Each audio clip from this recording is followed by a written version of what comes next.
Hello everyone. करते हैं प्रश्नावली 1.1 का फर्स्ट क्वेश्चन। और क्या है देखिए, निम्नलिखित संख्याओं को अभाज्य गुणनखंडों के गुणनफल के रूप में व्यक्त कीजिए। यहाँ 4 पार्ट दे रखे इसके, यानी 4 संख्याएं दे रखी हैं। इन चारों संख्याओं को हमने अभाज्य गुणनखंडों के रूप में व्यक्त करना है। फर्स्ट जो पार्ट है इसका वो क्या है, रहा 140 के करने हैं। फिर हमने 156 के, फिर 3825 के, 5005 के और 7429 के, इनके अभाज्य गुणनखंड हमने करने हैं। अभाज्य गुणनखंड करने आपने पिछली क्लासों में सीख रखे हैं, तो उससे ही करते हैं। देखिए फर्स्ट पार्ट करते हैं इसका, और फर्स्ट पार्ट में क्या दे रखा है 140। तो इसके लिए हम किसका यूज करते हैं, विभाजन विधि का यूज करते हैं। विभाजन विधि में ऐसे करते थे। पहले किस पे जाएगा, इसमें अभाज्य संख्या से ही भाग करना होता है। जैसे कि 2 से करेंगे, फिर 3 से करेंगे, फिर 5 से, फिर 7 से, फिर 11 से, ऐसे भाग करना होता है अभाज्य संख्याओं से। सबसे पहले 2 से देखिए, जब 2 से भाग करेंगे 2 7 14 और 2 0 0। फिर 2 से करेंगे 35 दूनी 70, 2 पे नहीं जा रहा, 3 पे नहीं जा रहा, 5 पर जाएगा और 5 7 क्या हो जाएगा 35। तो और अगर चाहेंगे तो वैसे इसको कर देते कई बार ऐसे 7 एकम 7, लेकिन एक जो है ना, एक यहाँ पे क्या आपकी अभाज्य संख्या नहीं है, क्योंकि अभाज्य संख्या सबसे छोटी अभाज्य संख्या क्या होती है आपकी 2 होती है सबसे छोटी। तो ठीक है 7 एकम 7 कर दिया, लेकिन अभाज्य गुणनखंड में एक को काउंट नहीं करेंगे। तो कैसे लिखेंगे हम देखिए, इसलिए 140 बराबर क्या हो गया आपका 1 2 2, तो इसमें क्या है 2 है, फिर 5 है और फिर क्या है 7 है। ये इसके अभाज्य गुणनखंड हो गया। आप चाहो तो इसको ऐसे भी लिख सकते हो 140 बराबर, क्योंकि 2 2 बार आया हुआ है तो 2 की पावर 2 गुणे 5 और गुणे क्या हो जाएगा 7।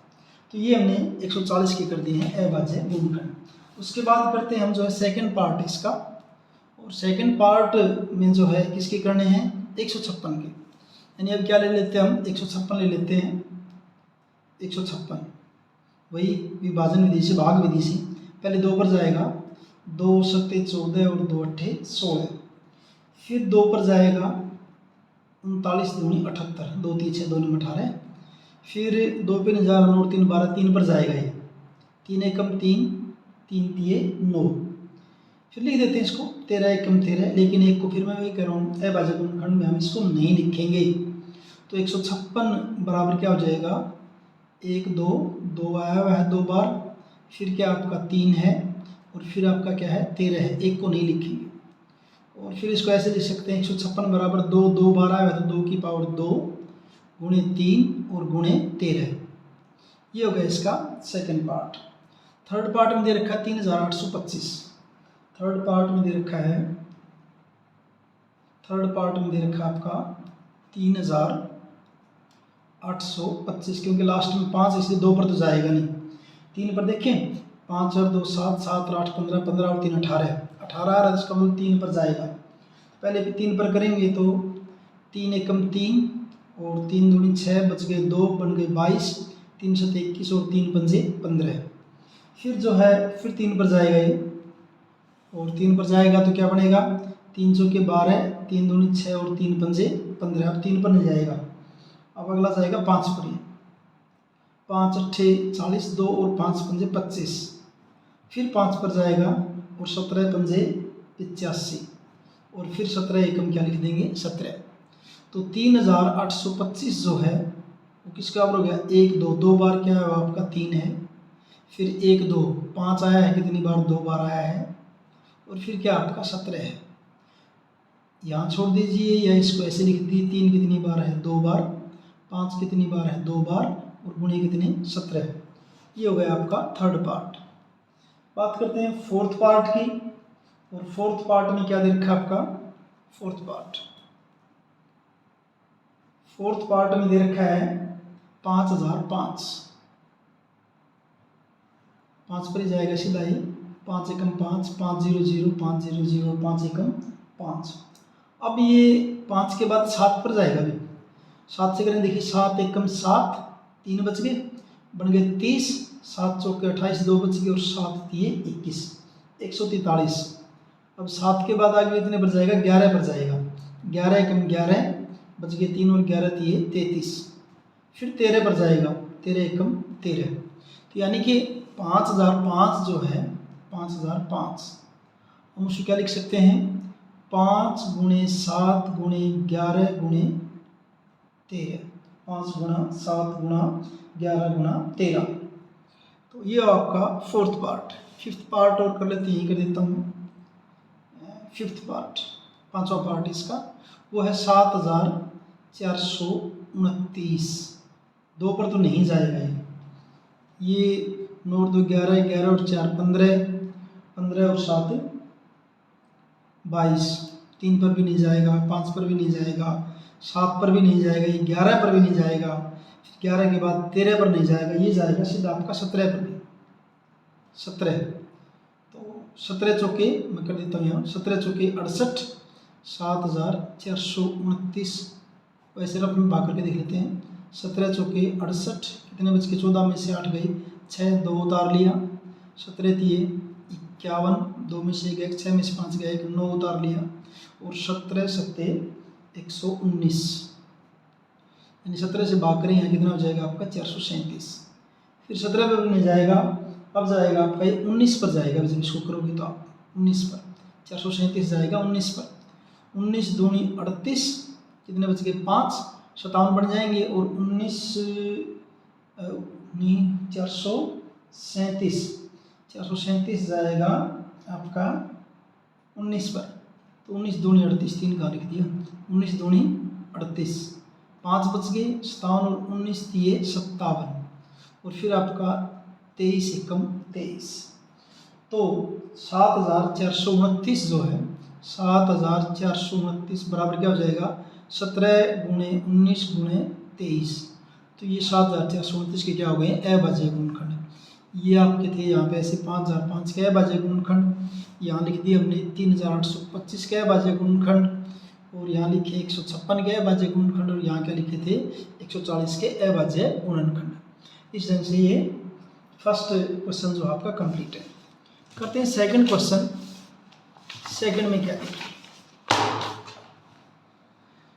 सेकंड की स्टेटमेंट में क्या है, पूर्णांकों के निम्नलिखित युग्मों के एलसीएम, जिसको हम लघुत्तम समापवर्तक कहते हैं, और एचसीएफ महत्तम समापवर्तक ज्ञात कीजिए तथा इसकी जांच कीजिए कि दो संख्याओं का गुणनफल एलसीएम गुणा एचसीएफ है। यानी पहले तो हमने क्या करना है, एलसीएम और एचसीएफ निकालना है, और उसके बाद ये वेरीफाई करना है, ये जांच करके बताना है कि इन दोनों संख्याओं की गुणा एलसीएम और एचसीएफ की गुणा के बराबर होता है। चलिए करते हैं सोल्यूशन इसका। देखिए संख्या क्या क्या आपकी 26 और 91, 26 और 91। तो 26 के आप अभाज्य गुणनखंड कीजिए, एलसीएम जो है निम्न पूर्णांकों के लिए ज्ञात कीजिए, इनकी जांच कीजिए कि दो संख्याओं का गुणनफल जो है एलसीएम और एचसीएफ की गुणा के बराबर है। तो 26 के गुणनखंड कर रहा हूँ मैं, 2 13 और 13 एकम 13। फिर 91 के कर देते हैं, 2 पर जाएगा ना, ये जाएगा आपका जो है 7 पर जाएगा सीधा, 13 7 91 और 13 एकम 13। तो 26 जो है उसके गुणनखंड क्या क्या हुए, 2 गुणे 13। क्योंकि यहाँ ऐसा कुछ नहीं लिख रखा पूर्णांकों के निम्नलिखित युग्मों के एलसीएम और एचसीएफ में, यानी कि अभाज्य गुणनखंड वगैरह कहीं नहीं लिखा, क्योंकि मुझे आगे इस बात की जरूरत पड़ी, इसलिए पहले से ही बता रहा हूँ कि यहाँ जो है गुणनखंड करने हैं, गुणनखंड किए हमने, ना कि अभाज्य गुणनखंड, इसलिए मैंने 2 गुणे 13 गुणे 1 भी कर दिया है। और 91 को क्या लिख देंगे, 7 गुणे 13 और गुणे क्या हो जाएगा 1, ये इनके लिख दिए गुणनखंड। गुणनखंड वर्ड यूज कर रहा हूँ मैं, ना कि अभाज्य गुणनखंड, क्योंकि 1 भी लिखा मैंने यहाँ पे, और 1 आपकी अभाज्य संख्या नहीं है, 1 को ना भाज्य में गिनते ना अभाज्य में गिनते, 1 लिख दिया मैंने साथ, ये गुणनखंड होगा इसके। अब देखिए पहले क्या निकालना है, 26 और 91 का एलसीएम। एलसीएम में क्या करते होते हैं, जैसे इसमें क्या है, 13 जो है वो दोनों के अंदर है, तो इस 13 को तो लेंगे एक बार, बाकी जो बच गया क्या बच गया आपका, 2 बच गया और 7 बच गया है, 2 और 7। एक को लिखो ना लिखो से कोई फर्क नहीं पड़ता। तो 2 गुणे 7 गुणे 13, इनकी जब गुणा करूंगा तो 7 दूनी 14, 14 और 13 की गुणा करूंगा, ये गुणा आएगी मेरी 182 आएगी।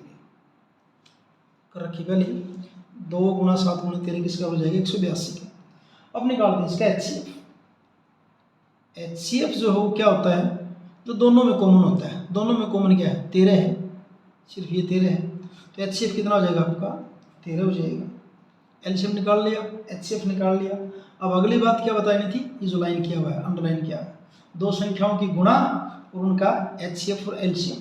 तो मैं क्या लिखता हूँ, देखिए HCF LCM गुणा HCF। LCM कितना निकाला है, 182। HCF कितना निकाला है, 13 निकाला है। 182 की और 13 की जब गुणा करेंगे तो ये गुणा आएगा आपकी 2366। जब आप ये गुणा करोगे तो इसके बराबर आएगी। ठीक है जी, फिर क्या लिखेंगे, दो संख्याओं का गुणनफल, जो संख्याएं हैं, दो संख्याओं का गुणनफल। संख्या क्या क्या थी आपकी, 26 और 91 थी, तो 26 गुणा 91। जब आप 26 और 91 की गुणा करेंगे तो ये गुणा भी आपकी क्या आएगी, 2366 ही आएगी। तो इस प्रकार क्या हुआ, एलसीएम और एचसीएफ की गुणा किसके बराबर है, दो संख्याओं की गुणा के बराबर है। इसलिए दो संख्याओं की गुणा बराबर क्या, एलसीएम गुणा एचसीएफ। ठीक है, first part Y. Second part में क्या दे रखे हैं, दो संख्याएं आपकी 510 और 92। तो सेकंड पार्ट को करते हैं हम, और सेकंड पार्ट में क्या क्या दे रखे आपकी, 510 और 92। सेकंड पार्ट, तो एक तो संख्या आपकी 510 है, इसके गुणनखंड करेंगे हम, और दूसरी संख्या क्या आपकी 92 है, तो 92 के गुणनखंड करेंगे। तो 510 की भाग विधि से 2 से भाग करेंगे, 2 दूनी 4, 2 पंजे 10 और 2 पंजे 10। फिर जाएगा 3 पर, 3 सत्ते 21, 3 पंजे 15। फिर जाएगा 3 पर, क्या जाएगा 25। फिर भाग होगा ये 5 पर, 5 पंजे 25 और 5 एकम 5। फिर 92 करते हैं, 92 पहले जाएगा 2 पर, 46 दूनी 92। फिर जाएगा 2 पर, 23 दूनी 46 और फिर 23 एकम क्या लिख देंगे, 23। अब देखिए यहाँ पे इनके गुणनखंड लिखते हैं, 510 बराबर 2, फिर 3 1 2 बार है यहाँ पे, गुणा 3 गुणा 3। फिर 5 है 2 बार यहाँ पे, तो गुणा 5 और गुणा 5, एक लिखो ना लिखो। फिर आपका 92, 92 में क्या है, 2 बार 2 है, और फिर क्या आपका 23 है, और क्या आपका 1 है। तो पहले निकालते हैं हम इनका एलसीएम, निकाल लेते हैं पहले एलसीएम। एलसीएम देखिए दोनों के अंदर क्या है, दोनों के अंदर ये 2 जो है ये क्या है, दोनों के अंदर है, तो इस 2 को लिखा और बाकी बचा हुआ सब कुछ, ठीक, क्या बचा, 3 3 5 5, ये सारा लिखेंगे। ये 2 लिख दिया इन दोनों का, फिर ऊपर क्या है 3 3 5 गुणे 5, ऊपर वाला लिख दिए। नीचे 2 तो पहले आ ही ले, क्योंकि दोनों का नाम का एक ही 2 है। और क्या बच गया, 2 बच गया, और क्या बच गया आपका 23 बच गया है, 2 बच गया और 23 बच गया। तो जब इसको देखेंगे तो इसका एलसीएम में क्या हो जाएगा, 2 बार आ जाएगा 2 आपका, 1 और 2, और 3 जो है 3 3 3 3 3 2 3 3, कुछ गड़बड़ हो गई है, 3 सत्ते ये है यहाँ पे, देखिए किस पर जाएगा ये, 3 अट्ठे 24 और 3 पंजे 15, और फिर जाएगा आपको किस पे जाएगा ये, 5 पर जाएगा, 5 पे, 5 पर जाएगा, 5 पर जाएगा तो 17 पंजे क्या हो जाएगा, 85, 17 पंजे 85। ठीक है। और फिर जाएगा आपका 17 पर ही फिर जाएगा ये, और यहाँ क्या हो जाएगा 17 एकम 17। चलो मैं उसको एक बार दोबारा कर देता हूँ, यहाँ पे गड़बड़ कर दी है। क्या था ये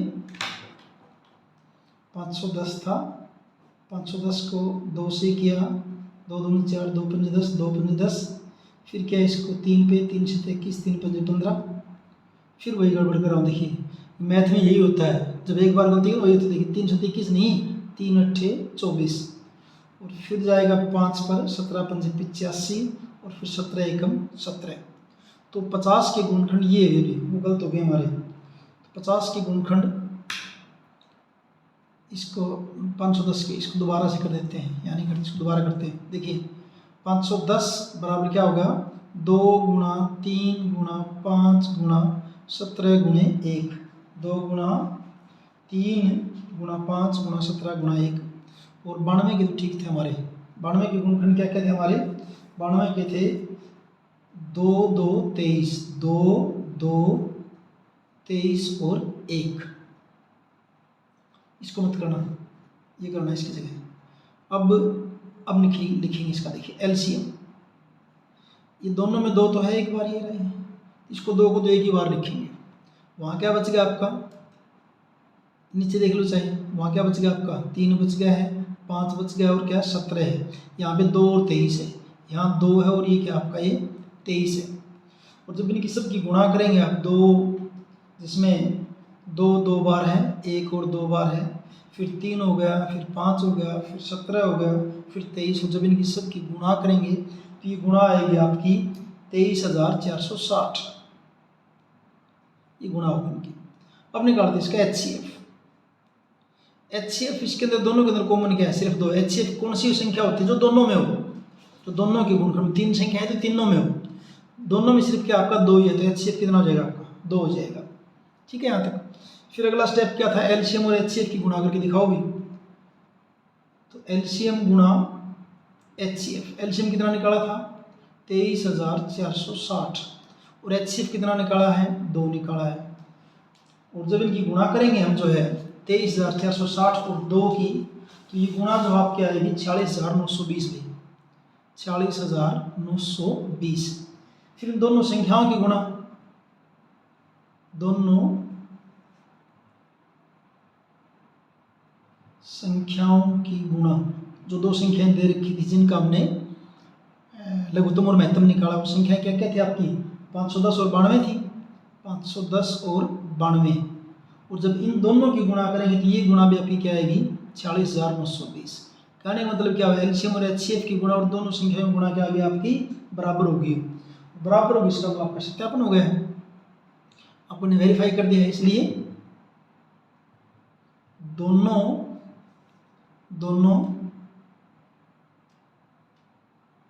संख्याओं की गुणा बराबर एलसीएम गुणा HCF, ये हुआ इसका सेकंड पार्ट। अब करते इसका थर्ड पार्ट। थर्ड पार्ट में क्या है 336 और 54। थर्ड पार्ट में आपका 336 और 54। थर्ड पार्ट क्या है इसमें, एक तो संख्या 336 और दूसरी संख्या हमारी 54।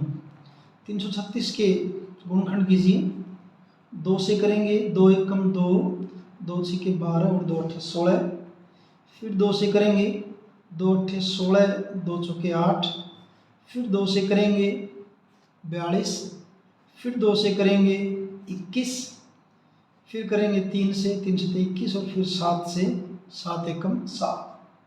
तो 1 2 3 4 बार तो 2 गया आपका, 3 और 7। फिर 54 को करेंगे ऐसे, 54 के भाग विधि से, 2 27 और 3 निम 27, 3 3 9, 3 एकम 3। तो 336 के गुणनखंड क्या हो गए 1 2 3 4 बार तो 2 है अभी, 1 2 3 4, फिर 3 एक बार है, फिर 7 एक बार है, फिर 1 है, और फिर जो आपका दूसरी संख्या क्या आपकी 54 है। 54 के गुणनखंड क्या है 2 और 3 बार 3 है, 1 2 और 3 और गुणा में क्या आपका 1। पहले निकालते हैं इनका एलसीएम। एलसीएम। एलसीएम में क्या देखिए, एलसीएम में देखेंगे ये दोनों के अंदर 2 है और फिर दोनों के अंदर क्या है, एक ये 3 है जो दोनों में है। तो क्या लिखेंगे फिर इसको देखिए, अब एक तो 2 आ गया, एक ही 3 आ गया जो दोनों में है। अब बाकी बचे हुए सारे 1 2 3, 1 2 3, 2 आ गई, 1 2 3, फिर क्या बचा हुआ है यहाँ पे 7 बचा हुआ है। यहाँ नीचे क्या बचा हुआ है, 3 बचा हुआ है 2 बार, यानी कुल मिला के 1 2 3 4 बार तो 2 है इसके अंदर, 1 2 3 4 बार, 3 बार क्या है 3 है और 1 बार क्या आपका 7 है।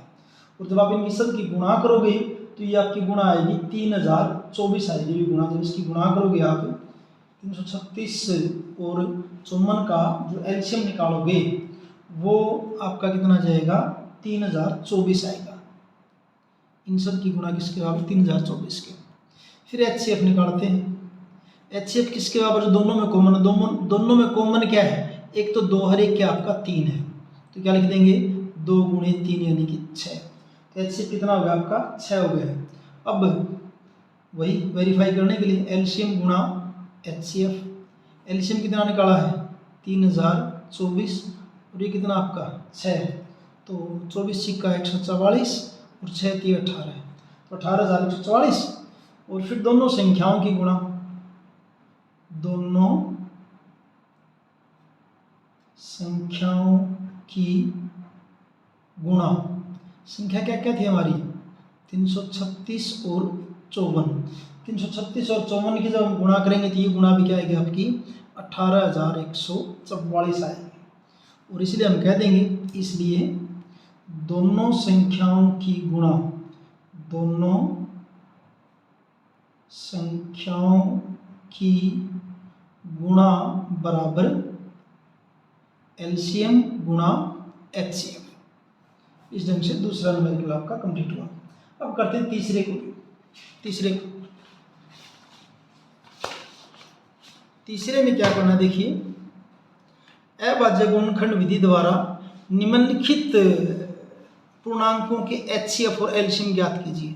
वैसे एचसीएफ और एलसीएम निकालने हमने जो है पिछले न्यूमेरिकल में सीख लिए हैं। यहाँ एक बात आएगी, चलो करेंगे बात हम, बस संख्याएं 3 दे दी, इसके लिए इतना फर्क है। जैसे कि आपका सॉल्यूशन देखिए, इसका फर्स्ट पार्ट का संख्याएं क्या आपकी 12 है, फिर आपकी क्या है 15 है और तीसरी आपकी क्या है 21 है।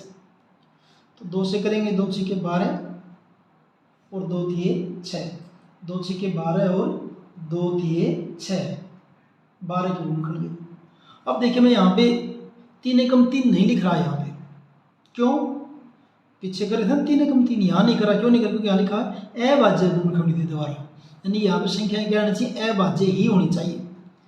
तो 12 के जो है अभाज्य गुणनखंड क्या बने फिर 2 गुणा 2 गुणा 3। फिर 15 को लीजिए, 3 पंजे 15, 2 ही है बस क्या 3 और 5। फिर 21 को लीजिए, 3 सत्ते 21, तो 21 के गुणनखंड क्या हो गया आपके 3 गुणे 7। तो पहले तो क्या निकालना है इनका, हमने जो है एचसीएफ और एलसीएम दोनों निकालने हैं। पहले निकालते हैं एलसीएम, एलसीएम इनका। तो एलसीएम निकालेंगे तो क्या कॉमन आ रहा है इनमें, कुछ कॉमन इनमें आ रहा है। 3 ऐसी संख्या है जो सब में है, 3 ऐसी संख्या जो सब में है। तो एक तो 3 आ गए यहाँ पे, बाकी बचे हुए सारे। अब यहाँ क्या बच गए 2 बार 2 बच गए, दूसरे में क्या बच गया यहाँ पे 5 बचा हुआ है, इस तीसरे में क्या बचा हुआ है यहाँ पे 7 बचा है। और जब आप इनकी गुणा करोगे इनकी, तो 3 दूनी 6, 6 दूनी 12, 12 पंजे 60 और 60 को 7 से करेंगे तो कितना जाएगा 420। 420 क्या हो जाएगा इनका जो है एलसीएम हो जाएगा। फिर निकालेंगे एचसीएफ। एचसीएफ क्या होता है जो तीनों में कॉमन है, तीनों में कॉमन जो तीनों में सिर्फ 3 है, तो एचसीएफ कितना आ जाएगा 3 आ जाएगा इसका। और इस ढंग से आपका ये फर्स्ट पार्ट कंप्लीट है। करते हैं सेकंड पार्ट इसका। सेकंड पार्ट में जो है संख्या है आपकी 17, 23 और 29। 17, 23, 29। अब 17 किसी से डिवाइड होता नहीं होता क्योंकि अभाज्य संख्या है। 23 भी अभाज्य संख्या है और 29 भी आपकी क्या है अभाज्य संख्या है। तो तो इनके अभाज्य गुणनखंड तो कुछ बनेंगे नहीं। 17 के अभाज्य गुणनखंड क्या है, 17 ही है। 23 के अभाज्य गुणनखंड क्या है, 23 ही है। और 29 के अभाज्य गुणनखंड क्या है, 29 ही है, और कुछ नहीं है। यूं का लिख दिया। तो अब इनका क्या निकालेंगे, एलसीएम। कुछ कॉमन है तीनों में, कुछ नहीं है, तो एलसीएम में क्या आएंगे, तीनों आ जाएंगे। 17 गुणे 23 गुणे 29, 17 गुणे 23 गुणे 29। और जब आप इनकी गुणा करोगे तो 11,339 आएगा। जब आप इसकी गुणा करके देखेंगे तो ये गुणा आएगी 11,339। और ऐसी संख्याएं जिनमें कुछ भी कॉमन ना हो उनका एचसीएफ 1 होता है। जिनमें कुछ भी कॉमन ना हो तो उनका एचसीएफ क्या होता है, 1 होता है बस। हालांकि कई बार कर देते इसको, 17 गुणा 1 कर दिया, जैसे इसको कई बार करना नहीं आपको ऐसे, जैसे 17 गुणा 1 कर दिया, 23 गुणा 1 कर दिया, 29 गुणा 1 कर दिया, फिर ये कह देंगे सब में 1 कॉमन आ गया इसलिए एचसीएफ 1 हो गया है। लेकिन शुरू में देख क्या रखा था, शुरू में क्या कहा था, अभाज्य गुणनखंड विधि द्वारा, अभाज्य गुणनखंड विधि का प्रयोग करना है, तो इनका एचसीएफ क्या हो जाएगा, 1 हो जाएगा। थर्ड जो पार्ट है उसमें क्या दे रखी, 3 संख्याएं आपकी 8, 9 और 25। थर्ड पार्ट उसमें 3 संख्याएं आपकी, थर्ड पार्ट में 8, 9 और 25। थर्ड पार्ट 3 संख्याएं 8, 9 और 25। 8 के गुणनखंड कीजिए, 2 चौके 8, 2 दूनी 4, बस। 3 के कीजिए, 3 3 9, 5 के कीजिए, 5 पंजे 25। अब 8 के गुणनखंड क्या बनेंगे, अभाज्य गुणनखंड, 2 गुणा 2 गुणा 2। 9 के अभाज्य गुणनखंड क्या बनेंगे, 3 गुणे 3। 25 के अभाज्य गुणनखंड क्या बनेंगे, 5 गुणे 5। तो एलसीएम निकालेंगे पहले, एलसीएम में क्या देखते हैं, क्या तीनों में कुछ कॉमन है, कुछ नहीं है, तो कुछ नहीं है तो फिर सारे के सारे आएंगे फिर एलसीएम में गुणनखंड जितने भी हैं।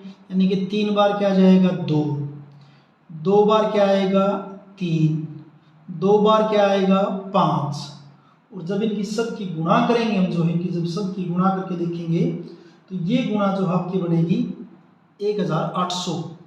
2 दूनी 4, 4 दूनी 8, 8 3 24, 24 3 72, और 72 और 25 की गुणा करेंगे तो क्या हो जाएगी आपकी 1800। फिर वही एचसीएफ। अब फिर इनके अंदर कुछ भी कॉमन नहीं है, और कुछ भी कॉमन नहीं है तो उनका एचसीएफ क्या होता है, 1। उनका एचसीएफ क्या होता है आपका, 1 होता है, 1 होता है। इस ढंग से आपका ये क्वेश्चन 3 है। बाकी न्यूमेरिकल जो है अगले वीडियो में करते हैं। इसकी वीडियो अच्छे से समझ आया तो लाइक कीजिए, अपने दोस्तों के साथ शेयर कीजिए और चैनल को सब्सक्राइब कीजिए। Thank you.